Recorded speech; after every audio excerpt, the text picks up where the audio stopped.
서울 은평구 언덕배기입니다. 겨울 끝 햇살이 박힌 지붕 위로 까마귀 한 마리가 앉아 있습니다. 골목은 가늘고 조용합니다. 담벼락의 이끼가 오래된 시간을 말해줍니다. 단독주택 한 채가 골목 끝을 막고 서 있습니다. 낡았지만 반듯한 집입니다. 현관 차인벨은 눌리지 않아도 금속성 냄새를 풍깁니다. 김계수는 마당 빛바랜 장독대를 바라봅니다. 양손이 소매 속에서 천천히 떨립니다. 호흡은 짧습니다. 하지만 표정은 단정합니다. 그녀는 가만히 장독 뚜껑에 쌓인 먼지를 쓸어냅니다. 먼지가 빗속에서 가루처럼 떠오릅니다. 손끝이 마르고 단단합니다. 주방 창문은 낮게 열려 있습니다. 알루미늄 창틀이 바람에 얇게 울립니다. 주전자 물이 막 끓습니다. 그녀는 녹차 찻잔을 따뜻하게 덮입니다. 찬물이 잎사귀 사이로 천천히 번집니다. 향이 잔잔하게 퍼집니다. 도윤 씨, 오늘도 잘 있었어요. 아주 낮은 목소리로 말합니다. 식탁 위 사진틀에 남편이 웃고 있습니다. 김계수는 이 집에서 결혼했고 아이를 키웠습니다. 장마가 들면 마루가 눅눅해졌습니다. 겨울이면 문풍지가 바스락거렸습니다. 그러나 집은 한 번도 등을 돌린 적이 없었습니다. 흙냄새와 나무 냄새가 계절마다 바뀌었습니다. 그녀는 그 냄새를 식구처럼 여겼습니다. 젊을 때 그녀는 부지런했습니다. 새벽이면 시장에 갔습니다. 콩나물을 골라 담고 다시 골랐습니다. 바느질을 했습니다. 동네 사람들은 맡겼고 제때 찾아갔습니다. 약속을 어긴 적이 없었습니다. 대가를 과하게 받은 적도 없었습니다. 그게 그녀의 방식이었습니다. 조용하고 단단한 방식이었습니다. 아들 현우는 마루 끝을 달리던 아이였습니다. 넘어져도 울지 않았습니다. 무릎이 까져도 신발끈부터 묶었습니다. 엄마, 나 괜찮아요. 말끝이 밝은 아이였습니다. 학교에서 돌아오면 마당 수도가에서 손을 씻었습니다. 비누 거품이 햇빛에 반짝였습니다. 그녀는 그 손등을 수건으로 꼭 닦아주었습니다. 남편 도윤은 말수가 적었습니다. 새벽에 일어나 장작을 패고 저녁엔 마당을 쓸었습니다. 계수나 천천히 해. 그게 늘 하던 말이었습니다. 빠르게 번 돈은 빠르게 떠난다는 말을 믿었습니다. 그래서 집을 조금씩 고쳤습니다. 기둥에 못을 박을 때면 3번은 더 살폈습니다. 그녀는 그런 남편을 믿었습니다. 세월은 남편을 먼저 데려갔습니다. 장례를 치른 날 골목의 매화가 바람에 졌습니다. 그녀는 작은 종이에 몇 줄을 적었습니다. 남편이 남긴 글 옆에 접어 넣었습니다. 이 집은 우리 두 사람의 삶입니다. 내가 혼자 서지 못하면 아들이 나를 여기서 돌보아야 합니다. 펜 끝이 떨렸지만 글은 곧았습니다. 아들 부부는 처음에 자주 찾아왔습니다. 명절마다 전 냄새가 집안을 가득 채웠습니다. 며느리 유지는 싹싹했습니다. 어머니, 이 그릇 참 예뻐요. 그녀는 웃으며 그릇을 닦아 건넸습니다. 다정한 말이 식탁 위로 얇게 내려앉았습니다. 그 사이사이로 시간이 부드럽게 흘렀습니다. 그러나 변화는 천천히 왔습니다. 현우의 출근 구두가 반짝이기 시작했습니다. 전화 목소리가 짧아졌습니다. 회의라서요. 주말에 봬요. 유진의 옷감이 가벼워졌습니다. 야근이 잦아졌습니다. 식탁에 남은 말이 점점 줄었습니다. 대신 일정표가 늘었습니다. 달력 위 동그라미가 복잡해졌습니다. 그녀는 크게 묻지 않았습니다. 남의 일을 판단하지 않는 성격입니다. 대신 집을 더 자주 닦았습니다. 창틀을 훑고 가스레인지의 불꽃색을 살폈습니다. 밤마다 마루에 앉아 마당을 보았습니다. 땅은 말이 없었지만 모든 것을 알고 있는 듯 했습니다. 조금만 더. 그녀는 스스로에게 말했습니다. 교회 친구 박정숙은 넉넉한 웃음을 지닌 사람이었습니다. 장 보는 길에 들러 호박을 놓고 갔습니다. 계순 언니, 이 집은 참 숨이 길어요. 그녀는 그렇게 말했습니다. 김계수는 고개를 끄덕였습니다. 길게 숨 쉬는 집. 그녀에게 가장 필요한 말이었습니다. 하루는 멀리서 굴삭기 소리가 났습니다. 재개발 공고가 동네 전봇대에 붙었습니다. 작은 가게들이 문을 닫았습니다. 골목을 지키던 간판이 하나씩 사라졌습니다. 그녀는 공고문을 천천히 읽었습니다. 글자 사이로 낯선 냄새가 스며들었습니다. 먼지와 시멘트 냄새였습니다. 저녁 현우가 들렀습니다. 양복깃에 바람이 묻어 있었습니다. 엄마, 요즘 어때요? 그는 단정히 앉았습니다. 그녀는 차를 따랐습니다. 괜찮지요? 집이 있어서요. 말끝이 짧게 떨렸습니다. 현우는 미소를 지었지만 눈빛이 바빴습니다. 전화가 주머니에서 진동했습니다. 그는 금세 일어섰습니다. 다음에 길게 올게요. 현관문이 닫히는 소리가 얇게 남았습니다. 밤이 깊었습니다. 그녀는 사진틀을 정리했습니다. 도윤의 사진을 중앙에 두었습니다. 그 옆에 현우의 초등학교 운동회 사진을 세웠습니다. 깃발을 흔드는 아이의 얼굴이 환했습니다. 그녀는 조용히 미소 지었습니다. 그러고는 불을 끄고 방에 들었습니다. 창문 틈으로 골목 가로등 불빛이 길게 누웠습니다. 새벽 공기가 차가웠습니다. 새들은 제 시간에 울었습니다. 주방 시계가 똑딱거렸습니다. 그녀는 다시 물을 올렸습니다. 오늘도 녹차입니다. 찻잔을 데우고 잎을 펴고 향을 들었습니다. 움직임마다 습관이었습니다. 그 습관이 그녀를 지켜왔습니다. 그때였습니다. 현관에서 얇은 마찰음이 났습니다. 우편함 뚜껑이 부딪히는 소리였습니다. 금속이 가볍게 울렸습니다. 그녀는 걸음을 멈추었습니다. 주전자의 김이 낮게 흩어졌습니다. 손등에 핏줄이 도드라졌습니다. 문 밖에서 바람이 스며들었습니다. 그녀는 수건으로 손을 닦았습니다. 무슨 소식일까요? 나직이 말했습니다. 현관으로 향하는 발걸음이 아주 천천히 이어졌습니다. 골목은 여전히 고요했습니다. 그러나 어딘가에서 보이지 않는 균열이 아주 작게, 아주 분명하게 나는 듯 했습니다. 그녀는 우편함을 열었습니다. 흰 봉투 한 장이 빛을 받아 반짝였습니다. 봉투 겉면의 글씨가 또렷했습니다. 그녀의 이름이었습니다. 그녀는 숨을 고르고 봉투 가장자리를 조심스럽게 잡았습니다. 그리고 아직 열지 않은 그 봉투만 바라보았습니다. 집안 공기가 미세하게 달라졌습니다. 다음 순간이 오래 지켜온 약속을 시험할 것처럼 느껴졌습니다. 봉투는 얇았습니다. 종이는 차가웠습니다. 김계수는 주방등 아래에서 글자를 다시 읽었습니다. 관리비 월 80만 원. 미납씨 퇴거. 계좌와 기한이 적혀 있었습니다. 보낸 이의 이름이 또렷했습니다. 김현우였습니다. 숨이 짧아졌습니다. 찬물 향이 멀어졌습니다. 그녀는 의자를 당겨 앉았습니다. 손끝에 힘이 빠졌습니다. 아침은 평소와 다르지 않았습니다. 바깥의 매화 가지가 조금 흔들렸습니다. 종이 한 장만 달랐습니다. 그녀는 봉투를 접어 앞치마 주머니에 넣었습니다. 먼저 전화부터 해야 한다고 생각했습니다. 목소리를 가다듬었습니다. 숫자를 눌렀습니다. 현우야, 엄마야. 회의 전이에요. 무슨 일이에요? 편지가 왔어요. 관리비라는데 엄마가 세입자는 아니지요. 엄마, 표현이 그럴 뿐이에요. 요즘 비용이 커요. 전기, 가스, 인터넷 다 오르잖아요. 그래도 퇴거라니요. 그 말은 너무. 감정 섞지 말아요. 정리할 건 정리해야죠. 오늘은 바빠요. 저녁에 얘기해요. 통화는 짧게 끊겼습니다. 기계음이 오래 남았습니다. 그녀는 식탁에 손을 올렸습니다. 손바닥이 미지근했습니다. 생각을 먼저 정리해야 했습니다. 지출을 적은 공책을 꺼냈습니다.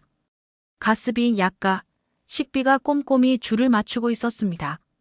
그녀는 지난달 약국 영수증을 덧붙였습니다. 계산을 반복했습니다. 그러나 숫자는 뜻을 바꾸지 않았습니다. 편지의 말투만 계속 떠올랐습니다. 퇴거. 그 두 글자가 집안에 천천히 번졌습니다. 점심 무렵 박정숙이 들렀습니다. 귤 한 봉지가 장독대에 올려졌습니다. 언니 얼굴이 안 좋아요. 괜찮아요. 조금 놀랐을 뿐이지요. 무슨 일인데요? 개수는 봉투를 내밀었습니다. 정숙은 숨을 고르고 글을 읽었습니다. 말이 너무 매몰차네요. 아들이라면 더 조심해야지요. 아이들도 살기 빠듯하겠지요. 그래도 이 말은 어렵네요. 정숙은 조용히 의자를 끌어당겼습니다. 언니, 우선 기록을 남겨요.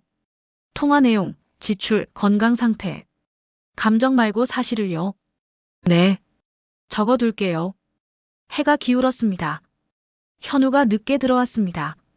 구두가 딱딱하게 울렸습니다. 거실 불이 밝아졌습니다. 며느리 유진도 뒤따라 들어왔습니다. 코트에서 향수가 미세하게 퍼졌습니다. 엄마 앉아요. 이야기해요. 현우가 먼저 말했습니다. 서로 편하게 합시다. 유진이 웃었습니다. 입꼬리만 움직였습니다. 개수는 준비한 공책을 펼쳤습니다. 이만큼은 제가 부담했어요. 약값은 제가 내고 반찬은 제가 만들었지요. 전기와 가스는 너희 명의라서 몰랐어요. 현우는 고개를 끄덕였습니다. 고마워요. 그래도 전체 비용은 큽니다. 집이 오래돼서 유지비가 더 들어요. 그러면 제 방만 따로 계량기를 달 수 있나요? 각자 분담을 정확히 하자고요. 유진이 손을 들어 말을 이었습니다. 어머니, 그건 구조상 어려워요. 그리고 저희도 계획이 있어요. 계획이라니. 집 일부를 손봐서 손님을 받으려고요. 방 2개만. 수입이 생기면 서로 편하죠. 내 방은요. 어머니 방은 그대로 두죠. 다만 공용공간 사용을 줄여야 해요. 규칙이 필요해요.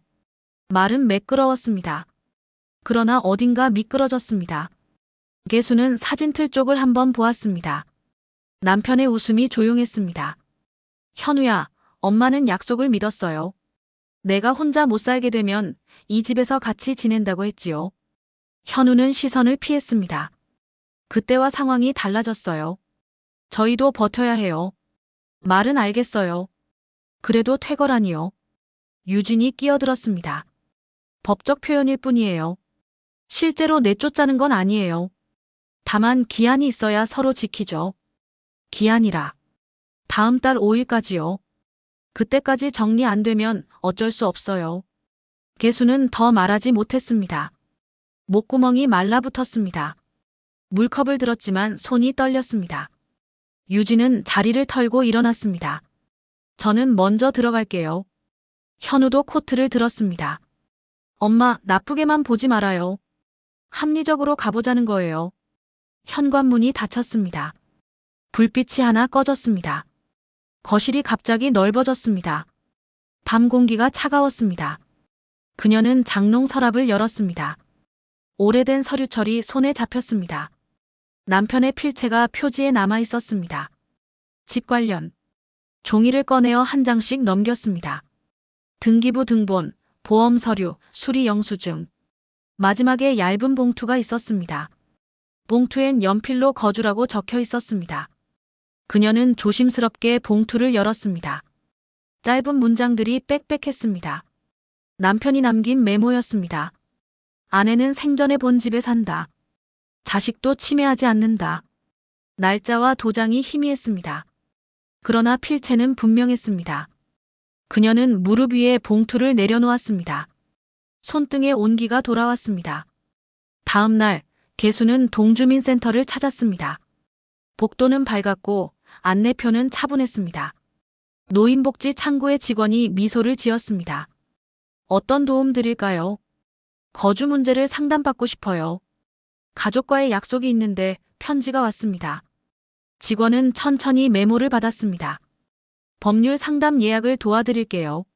무료 상담이 있어요. 내용 증명 안내도 가능합니다. 내용 증명이요? 네. 입장을 분명히 적어보내는 겁니다. 감정이 아니라 사실과 근거로요. 센터를 나서니 바람이 약간 메웠습니다. 그녀는 스카프를 고쳐 맸습니다. 버스 정류장 의자에 앉았습니다. 휴대전화가 진동했습니다. 현우였습니다. 엄마, 어제 너무 냉정했나 봐요. 근데 진짜 여유가 없어요. 알겠어요. 엄마도 생각이 있어요. 천천히 정리해 봅시다. 기한은 지켜요. 그건 변함없어요. 그래. 너도 건강 챙겨라. 통화가 끝났습니다. 버스가 정류장을 스쳤습니다. 바람이 스카프 사이로 들어왔습니다. 차가웠지만 견딜만 했습니다. 저녁, 그녀는 책상에 앉았습니다. 공책을 다시 펼쳤습니다. 통화 날짜를 적었습니다. 편지 사본을 파일에 넣었습니다. 남편 메모를 복사했습니다. 장부를 정리했습니다. 문장들을 짧게 다듬었습니다. 거주권 주장, 구두 약속 존재, 생활비 분담 의사 있음, 퇴거 통보 표현 문제. 글씨가 한 줄씩 자리를 잡았습니다. 마음이 조금 가라앉았습니다. 문득 창밖에서 굴삭기 소리가 났습니다. 골목 끝 담장이 흔들리는 듯 했습니다. 동네가 바뀌고 있었습니다. 집의 그림자도 모양을 바꾸고 있었습니다. 그녀는 주전자를 올렸습니다. 물이 이글거렸습니다. 찻잔을 데웠습니다. 향이 짧게 퍼졌습니다. 거실 벽에 걸린 시계가 또박또박 시간을 눌렀습니다. 그녀는 등을 펴고 앉았습니다. 목을 가볍게 2번 두드렸습니다. 숨을 고르게 들이마셨습니다. 결심은 조용하게 만들어졌습니다. 자극적인 말은 쓰지 않기로 했습니다. 감정을 문장 밖에 세워두기로 했습니다. 남편의 메모와 자신이 살아온 방식으로 가기로 했습니다. 약속은 기록으로, 기록은 절차로, 절차는 사람의 말이 되도록 하겠습니다. 그녀는 마지막 줄에 이렇게 적었습니다. 내일 상담, 내용 증명 초안, 이웃 증언 정리. 펜 끝이 멈췄습니다. 방 안 공기가 조금 따뜻해졌습니다. 장독대 위 매와 그림자가 커졌습니다. 마음속 균열은 여전히 있었지만 금은 더 이상 퍼지지 않았습니다. 대신 얇고 단단한 선이 하나 그어졌습니다. 밤새 창문 틈새로 바람이 들었습니다. 김계수는 잠을 이루지 못했습니다. 식탁 위에 놓인 편지와 남편의 메모가 번갈아 떠올랐습니다. 얇은 종이였지만 무게는 무겁게 내려앉았습니다. 아침이 되어도 마음은 가라앉지 않았습니다. 주전자에 물이 끓었지만 찻잔은 비어 있었습니다. 손끝이 떨렸습니다. 식탁 건너편 사진틀 속 남편의 얼굴이 오늘따라 멀게만 보였습니다. 현우는 다시 전화를 걸어왔습니다. 엄마, 생각 좀 해봤어요? 생각할 게 뭐 있니? 난 세입자가 아니지 않니? 엄마, 너무 감정적으로 보지 말아요. 저희도 생활이 있어요. 목소리는 차분했지만 말끝은 닫혀 있었습니다. 그날 저녁 거실에 앉은 세 사람 사이엔 공기가 무거웠습니다. 현우는 팔짱을 끼고 있었고 유진은 노트북을 켜두었습니다. 화면 속엔 인테리어 설계도가 반짝이고 있었습니다. 엄마, 이 구조면 방 2개는 손님 맞을 수 있어요. 수익도 나고 관리비도 해결돼요. 개수는 한참 말을 멈췄다가 조용히 물었습니다. 그럼 내 방은 어디에 두겠니? 그대로 두죠. 다만 공용공간 사용을 조정하는 거예요. 주방도 거실도 손님과 나눠야 해요. 유진은 부드럽게 말했지만 눈빛은 단단했습니다. 개수는 말없이 손을 무릎 위에 올렸습니다. 손톱이 흰빛을 띄었습니다. 현우야, 내가 어릴 때 한 약속 기억나니? 엄마 혼자 못 살게 되면 여기서 같이 지내준다고 했지. 엄마, 세상이 바뀌었잖아요. 그땐 가능했어도 지금은 힘들어요. 약속은 세월 따라 바꾸는 게 아니란다. 엄마는 현실을 모르는 거예요. 저희도 버티기 힘들어요. 목소리가 점점 높아졌습니다. 개수는 눈을 감았습니다. 대답은 없었습니다. 그날 밤 그녀는 오래된 장롱을 열었습니다. 서류철을 다시 꺼냈습니다. 메모를 손끝으로 짚었습니다. 아내는 생전에 본 집에 산다. 글씨가 또렷했습니다. 그러나 법적 힘은 약했습니다. 마음속에 물음표가 생겼습니다. 이걸로 무엇을 지킬 수 있을까? 다음 날 주민센터에서 예약한 법률 상담을 갔습니다. 작은 방, 낡은 책상 위에 판사 출신 변호사가 앉아 있었습니다. 그는 메모를 읽고 천천히 고개를 끄덕였습니다. 서명과 도장은 희미합니다. 법적 구속력은 약할 수 있습니다. 다만 증거로 보탤 순 있지요. 내용 증명부터 시작하세요. 어머니의 입장을 명확히 알려야 합니다. 그걸로 지킬 수 있을까요? 쉽지 않을 겁니다. 하지만 포기하지 않으면 길은 있습니다. 상담실을 나서며 개수는 가슴이 더 무거워졌습니다. 문 밖 바람이 얼굴을 스쳤습니다. 버스 정류장에서 기다리며 손을 꼭 쥐었습니다. 손바닥에 남편의 메모 글씨가 새겨지는 듯 했습니다. 저녁 현관에 들어서니 낯선 냄새가 났습니다. 새 페인트 냄새였습니다. 거실벽 한쪽에 유진이 붙여놓은 시안이 걸려 있었습니다. 게스트룸 리모델링 계획. 그녀는 말없이 시안을 떼어 서랍에 넣었습니다. 잠시 뒤 유진이 내려왔습니다. 어머니, 왜 떼셨어요? 집이 아직 내 집이기도 하니 그렇지 않겠니? 유진의 눈빛이 굳어졌습니다. 그래도 결정은 저희가 해야 해요. 명의가 우리 쪽이니까요. 말은 명확했습니다. 개수는 대답하지 않았습니다. 대신 창밖을 바라보았습니다. 골목 가로등 불빛이 유난히 희미했습니다. 그날 밤 그녀는 잠을 이루지 못했습니다. 시계 소리가 크게 들렸습니다. 방 한쪽에 쌓인 낡은 상자를 내려놓았습니다. 뚜껑을 열자 오래된 통장이 보였습니다. 남편이 남긴 저축의 흔적이었습니다. 그 사이에 작은 쪽지가 끼어 있었습니다. 혹시 모르니 꼭 간직하라. 남편의 필체였습니다. 눈가가 젖었습니다. 그러나 가슴속에는 새로운 결심이 조용히 피어났습니다. 이 싸움은 혼자가 아니다. 도윤 씨가 남긴 흔적이 아직 있다. 개수는 서랍을 닫았습니다. 그리고 메모 옆에 연필로 한 줄을 적었습니다. 내일 내용 증명 초안 작성. 방 안은 조용했지만 공기 속에는 얇은 빗줄기가 떠 있었습니다. 절망의 그림자 속에서도 작은 희망의 단서가 자리하고 있었습니다. 새벽 공기는 여전히 차가웠습니다. 김계수는 일찍 눈을 떴습니다. 남편의 메모와 낡은 통장을 다시 꺼내어 식탁 위에 놓았습니다. 글씨를 손끝으로 짚으며 속으로 말했습니다. 지켜야 한다. 여기서 물러설 수는 없다. 그날 아침 그녀는 주민센터 법률 상담실을 다시 찾았습니다. 직원은 따뜻한 차를 건네주며 말했습니다. 어르신, 내용 증명은 잘 작성해 두셨나요?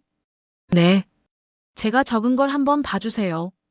직원은 차분히 문장을 고쳐주었습니다. 불필요한 감정을 덜어내고 사실만 남겼습니다. 편지의 마지막 줄엔 이렇게 쓰였습니다. 나는 평생 이 집에서 살아갈 권리가 있습니다. 봉투를 우체국에 맡기던 순간 개순의 어깨가 약간 가벼워졌습니다. 며칠 뒤 현우가 집에 왔습니다. 표정이 굳어 있었습니다. 엄마, 왜 그런 걸 보냈어요?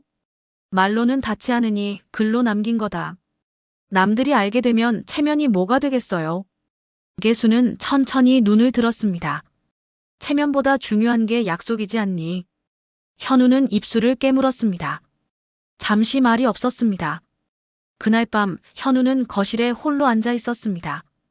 유진도 조용했습니다. 말없이 휴대폰을 내려놓았습니다. 벽에 붙였던 민박 설계도는 사라져 있었습니다. 시간은 조금씩 변했습니다. 며칠 지나 유진이 먼저 다가왔습니다. 어머니, 지난번엔 말씀을 너무 세게 드렸어요. 죄송합니다. 개수는 놀란 눈으로 며느리를 바라봤습니다. 괜찮아. 나도 화가 나 있었지. 저도 집을 집답게 지키고 싶어요. 수익만 생각한 건 제 욕심이었어요. 짧은 말이었지만 진심이 담겨 있었습니다. 개수는 고개를 끄덕였습니다. 작은 변화는 집안의 공기를 바꾸었습니다. 주말 저녁 세 사람은 오랜만에 함께 식탁에 앉았습니다. 엄마, 이 나물 무침 아직도 솜씨 좋네요. 현우가 말했습니다. 그럼 내가 어릴 때 늘 먹던 맛이지. 유진도 젓가락을 들며 웃었습니다. 이 맛은 배워야겠어요. 식탁 위에는 오래전처럼 대화가 흘렀습니다.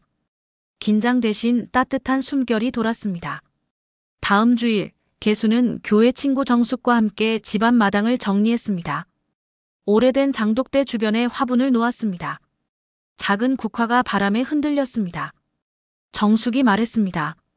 언니, 집이 다시 숨 쉬네요. 사람이 있어야 집도 살아나지. 개수는 고개를 들었습니다. 햇살이 벽에 길게 비쳤습니다. 한 달 뒤 현우는 변호사 사무실에 함께 나왔습니다.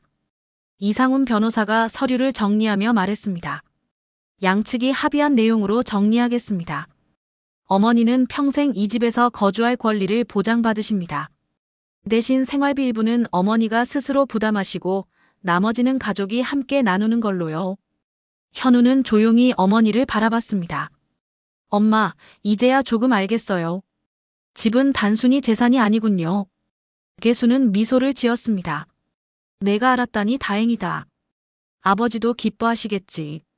봄 기운이 스며들던 어느 날, 개수는 마당에 작은 간판을 세웠습니다. 개순 사랑방. 이웃 어르신들이 모여 차를 나누는 자리였습니다. 웃음소리가 거실에 퍼졌습니다. 현우와 유진도 주말마다 함께 도왔습니다. 저녁 개수는 사진틀 앞에 앉아 속삭였습니다. 당신, 우리 집이 다시 살아났어요. 사진 속 남편은 여전히 따뜻하게 웃고 있었습니다. 밤이 깊었습니다. 창문 밖 가로등 불빛이 부드럽게 번졌습니다. 개수는 가만히 눈을 감았습니다. 아직 해결할 일은 남아 있었지만 더는 두렵지 않았습니다. 작은 불빛이 길을 밝혀주고 있었습니다. 봄은 조용히 다가왔습니다. 마당의 국화는 꽃대를 더 키웠고 담벼락에 매화 향이 스며들었습니다. 김계수는 새벽마다 마당을 쓸었습니다. 빗자루 소리가 고요하게 퍼졌습니다. 집은 다시 살아있었습니다. 개수는 개순 사랑방을 꾸려갔습니다. 동네 어르신들이 모여 앉아 차를 마셨습니다. 누군가는 무릎 통증을, 누군가는 자식 이야기를 풀어놓았습니다. 그녀는 말없이 고개를 끄덕이고 따뜻한 차를 채워주었습니다. 웃음소리가 벽에 부드럽게 번졌습니다. 현우는 주말마다 마당에 섰습니다. 낡은 수도를 고치고 잡초를 뽑았습니다. 유진은 주방에서 음식을 거들었습니다. 개수는 조심스레 물었습니다. 힘들지 않니? 아니에요. 이제야 집이 집 같아요. 짧은 대답이었지만 눈빛은 달라져 있었습니다. 저녁이면 세 사람은 같은 식탁에 앉았습니다. 밥상에는 제철 나물이 올랐습니다. 오래된 등잔 불빛처럼 식탁 위 대화는 잔잔했습니다. 엄마, 제가 너무 늦게 알았어요. 늦어도 괜찮다. 알았으니 된 거지. 유진은 숟가락을 내려놓으며 말했습니다. 어머니, 제가 욕심을 부렸어요. 용서해 주세요. 개수는 며느리의 손을 살며시 잡았습니다. 이 집은 너희도 지켜야 할 집이지. 같이 지켜가자. 말은 짧았지만 서로의 손끝이 따뜻했습니다. 교회 친구 정숙은 사랑방에 와서 국화를 바라봤습니다. 언니, 집이 이제 사람들 웃음으로 채워졌네요. 그래. 집은 사람을 품어야 숨을 쉬지. 개순의 얼굴은 고요했습니다. 세월의 주름 사이로 안도와 희망이 번져 있었습니다. 어느 날 현우가 낡은 앨범을 들고 왔습니다. 어린 시절 운동회 사진, 아버지와 함께한 여름 산행 사진이 있었습니다. 엄마, 이때 기억나요? 그럼. 내가 깃발 흔들다 넘어져 무릎을 까졌지. 그때 엄마가 씻겨주고 약 발라주셨잖아요. 지금 생각하면 그게 다 사랑이었네요. 개수는 조용히 웃었습니다. 그걸 이제야 알았구나. 말은 가벼웠지만 눈시울은 붉어졌습니다. 사랑방이 자리를 잡으면서 이웃들의 발걸음도 늘었습니다. 자원봉사 대학생이 와서 책을 읽어주었고 작은 합창 모임도 시작됐습니다. 집은 더 이상 갈등의 공간이 아니었습니다. 세대를 잇는 공간으로 바뀌어 갔습니다. 개수는 저녁마다 사진틀 앞에 앉았습니다. 남편의 미소를 보며 낮은 목소리로 말했습니다. 당신 약속은 지켜졌어요. 아들도 돌아왔고 집도 다시 살아났어요. 사진 속 남편은 여전히 고요히 웃고 있었습니다. 봄 햇살이 창가에 깊게 스며든 어느 날 현우가 말했습니다. 엄마, 저희 앞으로도 자주 도울게요. 엄마 혼자 두지 않을 거예요. 고맙다. 이제는 나도 너희를 도울 수 있어. 유진이 곁에서 웃었습니다. 어머니, 같이 오래오래 지내요. 개수는 짧게 고개를 끄덕였습니다. 그래. 오래 함께. 말은 간단했지만 그 안에는 지난 시간의 상처와 회복, 그리고 미래의 희망이 담겨 있었습니다. 저녁 노을이 마당을 붉게 물들였습니다. 바람에 꽃잎이 흩날렸습니다. 개수는 마당 한가운데 서서 깊은 숨을 들이마셨습니다. 마음속 빈자리가 천천히 채워지는 듯 했습니다. 집은 다시 숨 쉬고 있었습니다. 과거의 상처를 품고도 현재를 버티며 미래를 바라보는 집. 그녀는 속으로 다짐했습니다. 이 집은 이제 더 이상 나 혼자만의 집이 아니다. 모두의 집, 희망의 집이다. 그리고 작은 미소를 지었습니다.